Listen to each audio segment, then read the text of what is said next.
Hi, my name is Bob DeLellis, and I'm a recent convert from Lightroom to Capture One Pro 8. In this video, I'm going to give you some tips and suggestions to show you how I set up Capture One Pro 8 to help make the transition from Lightroom to Capture One easier. We're going to break this down into 3 steps. First, we're going to set up a custom workspace. Second, we're going to customize our keyboard shortcuts to mimic what we're used to in Lightroom. And third, we're going to play around with this new setup until it becomes second nature. To give you a little on my background, I'm a musician, a photographer, and an entertainment industry CPA. I played in the heavy metal group Rat in the early 80s, and most recently I was on the road with Eddie Money. I became serious about photography in about 2007 when I started doing my own product photography for my online high-performance auto parts company selling parts for BMWs and Minis. I shot with Sony cameras from 2007 until 2011. Then in 2011, I decided to take photography to the next level, so I enrolled in an 8-month intensive wedding photography program at the prestigious Brooks Institute of Photography in Southern California. In their welcome packet from Brooks, they gave their gear recommendations, and no big surprise, it was any brand you like, as long as it was Canon or Nikon. So I switched from Sony to Canon and bought a Canon 5D Mark II. Then in 2012, I switched to the Canon 5D Mark III, and I bought 2 of those. In December of 2014, Sony released the A7 Mark II with the in-body stabilization. This technology originally was inherited in their 2006 purchase of Minolta. My Canons had served me well, but I wanted something smaller and lighter and that I could carry with me everywhere I went, so I decided to come back to Sony. My A7 Mark II came with Capture One Express for Sony, so that was my introduction to Capture One. At the Brooks Institute, we were taught by some amazing photographers. My instructors included a Pulitzer Prize winner, a published author on portrait photography, and other successful photographers. But in that course, which included 2 editing classes, they taught Lightroom and Photoshop. Period. No Capture One. I belong to the Facebook group for Sony A7 cameras, and I kept seeing other members rave about the raw conversion and superior overall image quality of Capture One. So I installed it. I got my A7 on December 13th, and Adobe had not updated Adobe Camera Raw to be compatible with this new camera. Someone pointed out in the group that Capture One was already updated.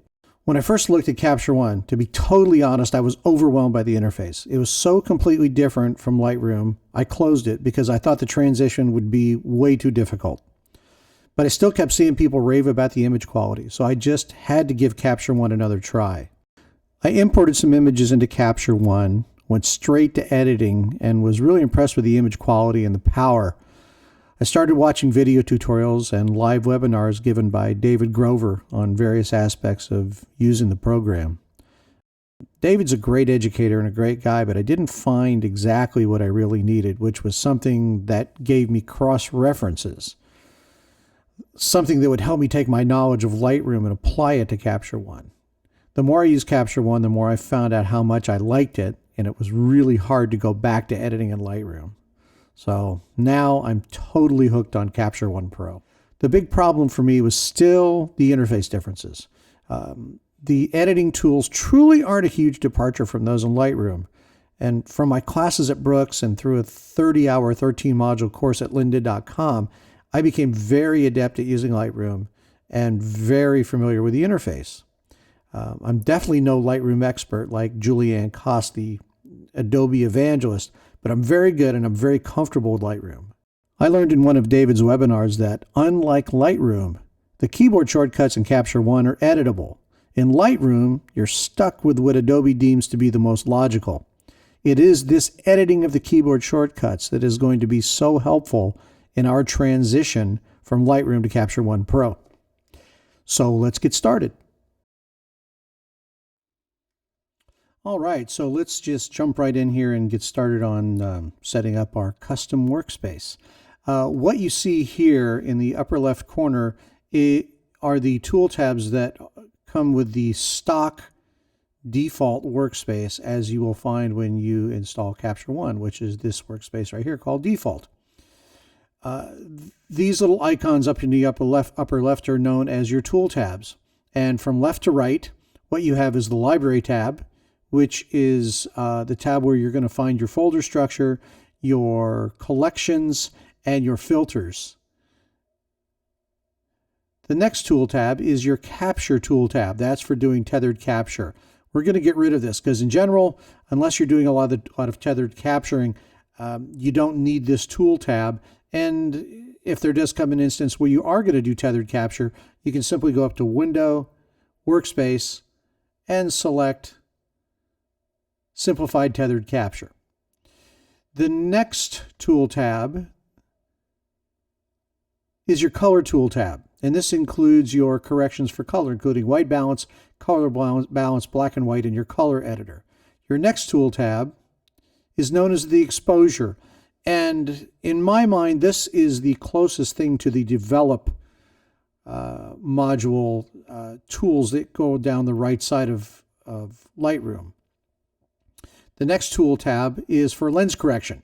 We're not going to get rid of this, but in general, you aren't going to be messing with this tool tab very much because the manufacturer profiles that Phase 1 have developed for Capture 1 are so good you generally aren't going to have to mess with this at all. The next tool tab is your Crop tool tab.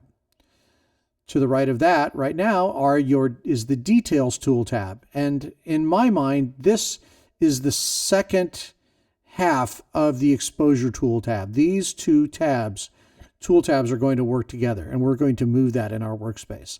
This tool tab includes the tools for sharpening, noise reduction, film grain, moire, and spot removal.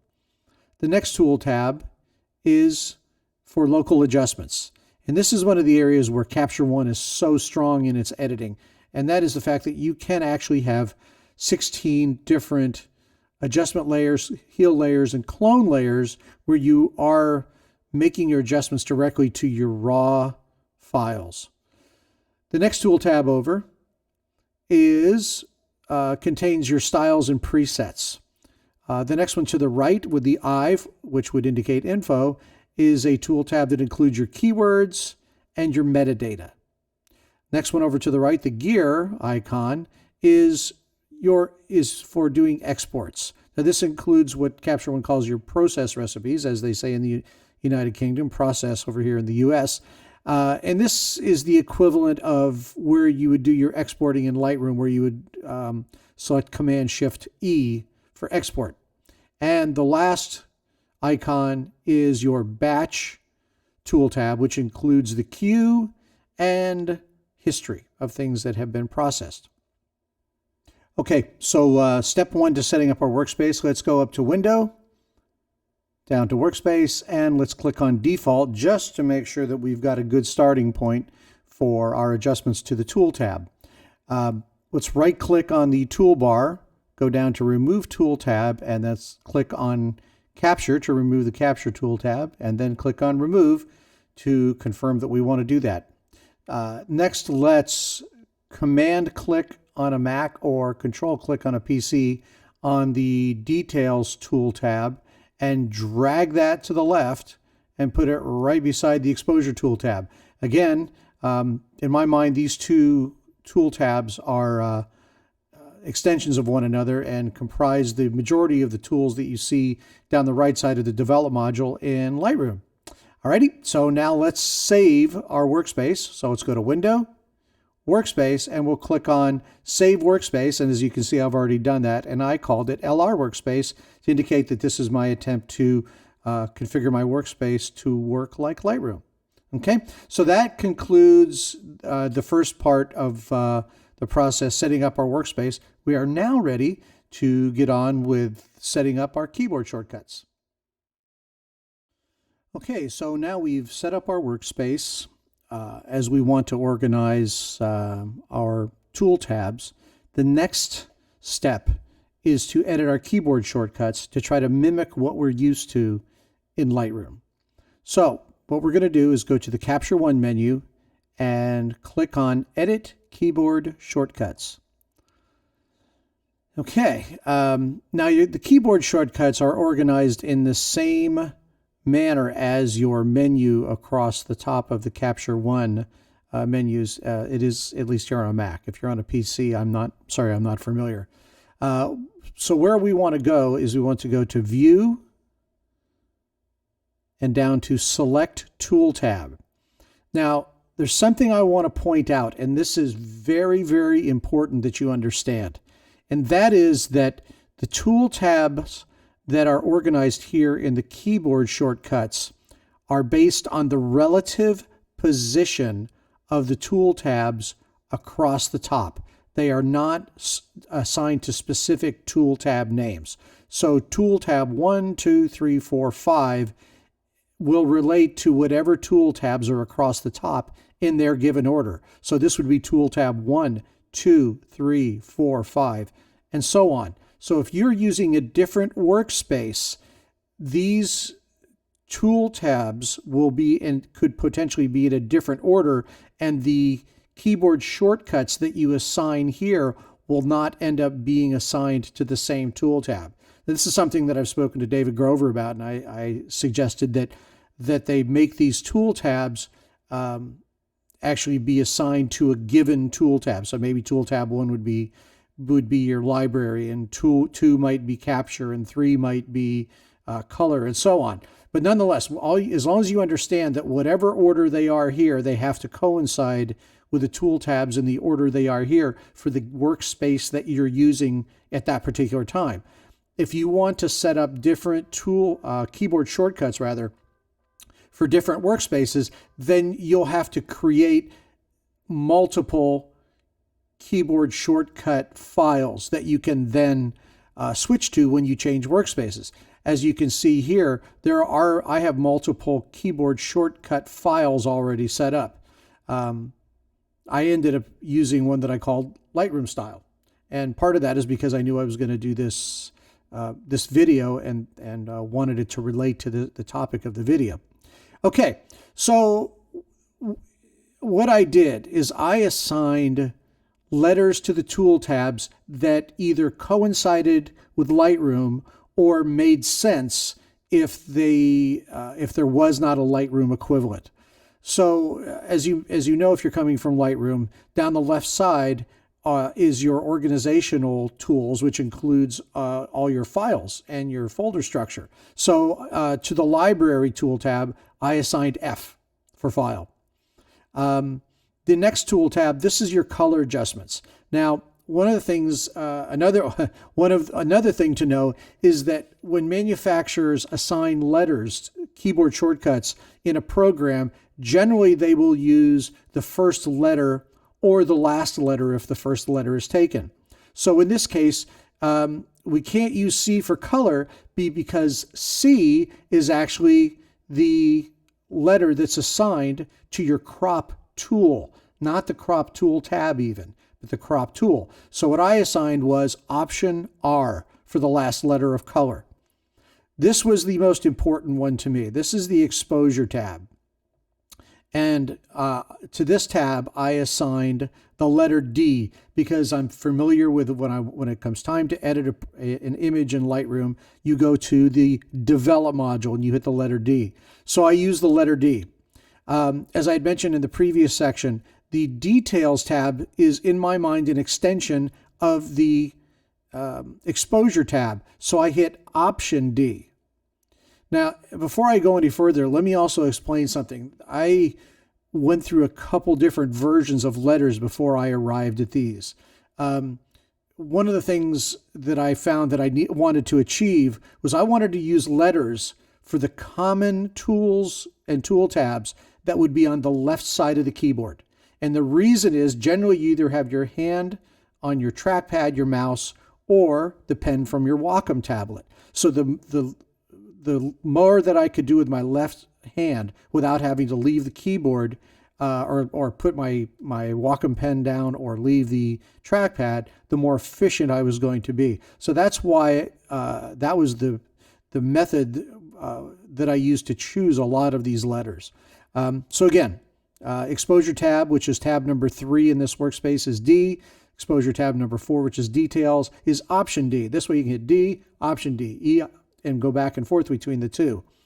The next tool tab is your lens correction. And as I mentioned in the previous section, you're not going to mess with the lens correction tool tab much. So I didn't mind using a letter that was on the right side of the keyboard. So I assigned Option L. The next tab is C. Now this tab is your crop tab. So it made perfect sense that if C is going to be your crop tool, then Option C should be your crop tool tab. The next tool tab, this is local adjustments. Now the letter L is already taken. And again, I wanted to stay on the left side of the keyboard with the keyboard shortcuts as much as possible. So I used A for local adjustments. The next tab, this has your styles and presets on it. So I selected Option S. The next tab is styles and presets. Sorry, it's this one here. As indicated by the letter I, this has your keywords and your metadata. So I selected Option W for words. Again, could have selected I for info or Option K for keywords, but again, I wanted to stay on the left side of the keyboard, so Option W is what I selected. The next tab over, this is your export tab, where you do your batch processing. So I selected Option E, because E is already used by one of the tools. The next tab over, and quite frankly, I don't use the batch processing very much, but the next tab over is has your queue and your history, so it's about your batches. And then tool tab number 12, Command Q, or I'm sorry, Option Q. The thing about this particular tab is you might find that you can work in the quick tab, the quick tool tab, and do a majority of your batch processing, or of your editing of your images right there. Okay, so the next thing we're going to do is we need to talk about editing other keyboard shortcuts to make navigating in Capture One more like Lightroom. But first, one of the things I did not show you in this previous section was how to actually edit your keyboard shortcuts. It's very, very simple. So, for example, let's go to View. We will go to Select Tool tab. The way you assign a keyboard shortcut is to just click on the right side of this window underneath the column where it says Key, and then you just type in whatever it is you want, the letter that you want to use. When you're done, you can just click on the right side and it will deselect and record your selection. So let's talk about how you get around different modules in Lightroom. In Lightroom, the letter E stands for loop. It doesn't make a lot of sense to me, but essentially that's how you select one image. If you want to go to your library and see a grid, then you hit the letter G, and it takes you to the library and shows you a grid view. When I first opened up Capture One, one of the things I had troubles with was just getting around and seeing images the way I wanted to see them, which if you're used to it in this manner where you've got the browser and the viewer, then that's fine. But I really kind of like the grid view. So one of the keyboard shortcuts, one of the first ones I assigned, was to assign to Show Viewer, which is, again, coincides under the View, this little selection here, which says Show Viewer. I assigned the letter G. So, again, let me demonstrate how you assign and delete keyboard shortcuts. If you hit the letter X, one will be deleted. And part of the reason I want to show you this is because if you decide you don't want to use the letters that I have assigned, you want to make up your own, Capture One will tell you if a particular keyboard shortcut, if a letter has already been assigned to something else. So for example, if I decided instead of G for showing a grid view for Show Viewer, I wanted to use, say, the letter U.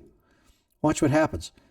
Capture One tells you right down here, U is used by a cursor tool. So that one's not available. You have to pick one that is available. So that is another one of the dilemmas, one of the challenges of customizing your keyboard shortcuts, is the fact that there are a lot of keyboard shortcuts already assigned to different tools and functions within Capture One. So you got to figure out what's available.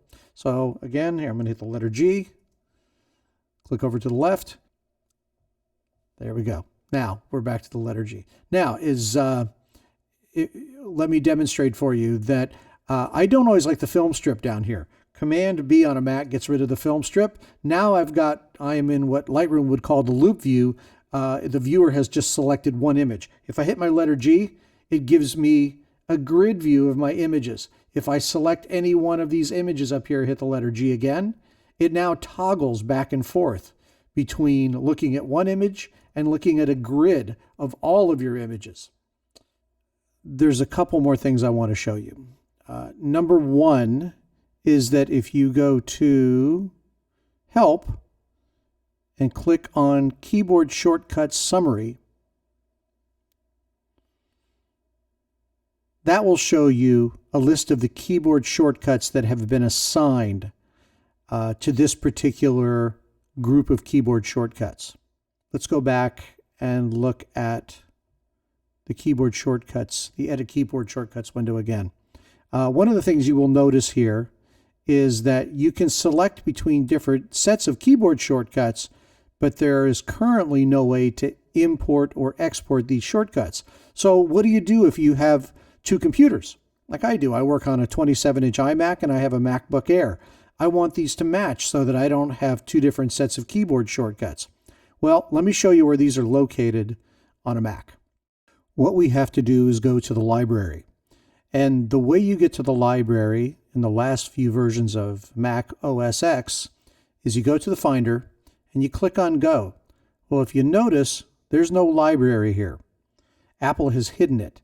The way you display that library is to hold down the Option key.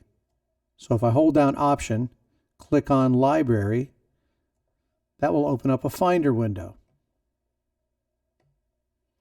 Now what we have to do is we're going to navigate to Library, Application Support, Capture One, and inside all these folders are all of your customizations of Capture One. There are things called plists. Inside the Workspaces folder, you'll find the Capture One 8.1 Workspace plist that we started with that I then saved as my LR Workspace plist. Inside the keyboard shortcuts are the various customizations of your keyboard shortcuts. So there's my LR style shortcuts.plist. Now, if I want to save that to another computer, what I have to do is copy this and paste it in the same location on the other computer. If you're not familiar, one way, there are multiple ways to get this done, but one way to copy a file is hold down Option and drag that file out to another location, let go, and there's a copy. Now you can put that on a flash drive, copy it through your network. If you have Dropbox or Google Drive, like I use both of those, you can copy that to a folder on your computer and then open it up on the other, and again, drag that back into the same location. Okay, the last thing I'm going to show you is how I made a document to cross-reference the default keyboard shortcuts in Capture One to the ones I wanted to create that would, again, more mimic the commands in Lightroom. I showed you before the way you get to your list of keyboard shortcuts is go to Help, click on Keyboard Shortcut Summary. What I did was I copied this entire list and pasted it into Excel. And here is the resulting PDF from my Excel file that I created. First two columns are the defaults. Second two columns, sets of columns there, are my Lightroom style shortcuts. And then I added a column for notes just so that I could communicate to others and remind myself why it is I selected certain keyboard shortcuts. So you can see, for example, the first one here where I've got a note is you can't use the letter B in Capture One because that is your brush tool, which makes perfect sense because it's also the brush tool in Photoshop. But B assigns an image to a target collection, which would be the equivalent of your selects in Capture One, which uses Command J. I will make this file available for download along with my plists for the workspace and the shortcuts. Okay, now it's time to move on to step 3. We're going to play or practice until we've got this ingrained and it becomes second nature. Please watch my keyboard shortcuts as they appear on the screen to see what I'm doing as I go through to select images and do a little editing. So first of all, I'm going to select a couple images to edit. Let's pick that one and that one. Kind of like that one. And but this one from a wedding, this one from a wedding on the beach, and a couple of product photos.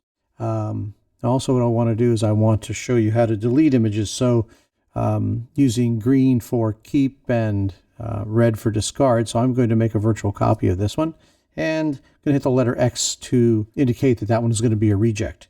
Now to get just the rejects, I'm going to go Option X, and that gives me just the rows. I'm going to go Command A to select all, Command Delete, and away goes that variant. Now if I hit Option X again, it removes the filter for the reds. If I want just the greens, I'm going to go Option Equals, and that gives me just the green ones. If I hit Option Equals again, then that removes the filter and gives me all of the images. So let's go Option Equals, get just the green images, and just go through and just watch as I edit just a few of these images and the keyboard shortcuts that I'm going to use to help make this quicker.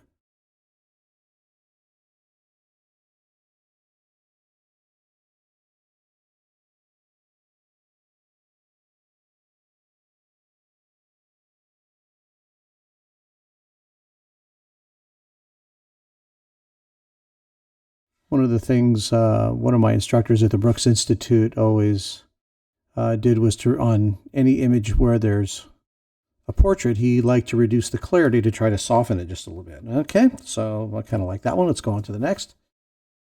I want to crop this one a little bit and get rid of that tree. This is, I really like this image from one of the weddings I shot in 2012. At Brooks, one of the things they always tried to get us to do is to talk brides and grooms into doing a reveal before the actual ceremony, because then you're completely in control of those emotions that come out the first time the groom sees his bride. One of the features I really like in Capture One is auto adjustments. It actually seems to work very well most of the time. It's a little more contrast than I'd like. Here we go. Okay, that's a good one. Let's move on to the next one. I kind of like this image. I put this up on Facebook once and said every once in a while you just got to say, hey, who's that clown with the camera? Here we go. So it's crop. Letter V to set the crop. Command L. Oh, I like that. That looks good. So let's move on to the next one. Okay, I want to change the framing of this one a little bit. So let's crop down here and try to get the happy looking groom to be the center of attention. And L, pretty good. I kind of like it like that. Actually, let's bring up the shadows just a touch. Let's brighten it just a little bit. There we go. Okay, let's move on to the next one. This one looks a little dark. It's some of the people on the beach here are backlit. So let's see what Capture One does automatically. And not bad. These people over here are still a little dark. So how about we brighten the shadows? I'm pretty happy with it, just like that. Okay, let's move on to the next one. Okay, so here's some product photos. I was using my Sony A7 Mark II with a 55, the 55-1.8, which doesn't have a real close focusing ability, but I love the sharpness. So we're going to do some cropping. One of the things I wanted to show you as well is apparently I've got a little dust spot on the sensor. So if I hit Option D, it takes me over to the details page here, the second page of essentially our develop module. We can click on the O. Let's make our cursor just a little bigger. I'm using a Wacom tablet. Oops.